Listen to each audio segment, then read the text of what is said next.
ఇది infection. Okay, దేనివల్ల అది కరగలేదు, అది తీసుకోలే, హీట్గా సరిపోలేదు దాన్ని తీసుకో. ఓకే.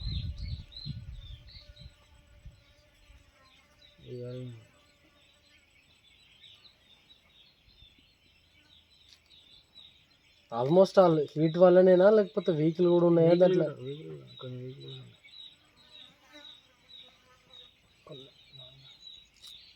హడ్లింగ్ అయిన కోళ్ళు కూడా ఉన్నాయి. ఇప్పుడు తడి ఉంటుంది, ఇప్పుడు బూరెళ్ళి ఇట్లా నిక్కబడిసి ఉంటుంది. అంటే ఎందుకంటే హ్యాచరీస్ బాగాలేకనా లేకపోతే దీనివల్ల? ఇక నిన్న హడ్లింగ్ అయినా చూడన్నా చాలా వరకు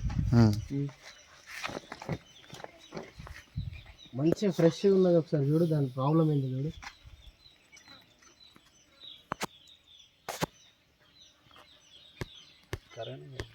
ఇది తడిసిందే, ఇక అర్థమైపోతుంది, దాని రూపాయికల్లా అర్థమైపోతుంది. హడ్లింగ్ అయిన కోళ్ళు ఇంత నిన్న స్ట్రెస్ అయిన కోళ్ళు, నిన్న పొద్దున్న నుంచి దిగిన కానీ స్ట్రెస్ అయిన కోళ్ళు ఇవి.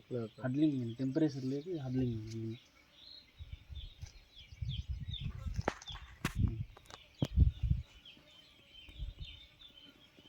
అవేం అంటే చాలాసేపు ఏమి ఉండలేవు, ఆటోమేటిక్గా అయిపోయినాయి. దాని తర్వాత నీకు వేరే ఉన్నాయి చూడు, అవన్నీ దాని తర్వాత పోయిన వాపతి.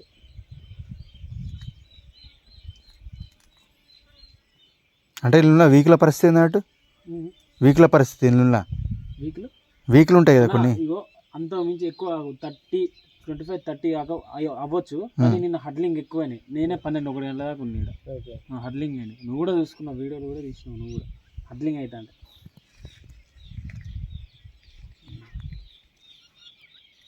హడ్లింగ్ అని స్ట్రెస్ అయిన కోళ్ళు తట్టుకోలేదు. సరే, ఇప్పుడు బ్రూడింగ్ వరకు పోయినా కానీ దాని తర్వాత ఉండేది అయితే లెక్కే ఉంటుంది, అర్థమైపోతుంది మనకు ఆటోమేటిక్గా. సరే, బ్రూడింగ్ కరెక్ట్ లేకపోయినా దాని తర్వాత అర్థమైపోతుంది కదా.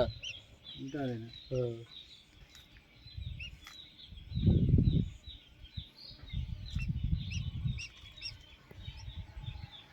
ఇదే అన్న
వాటర్ మీద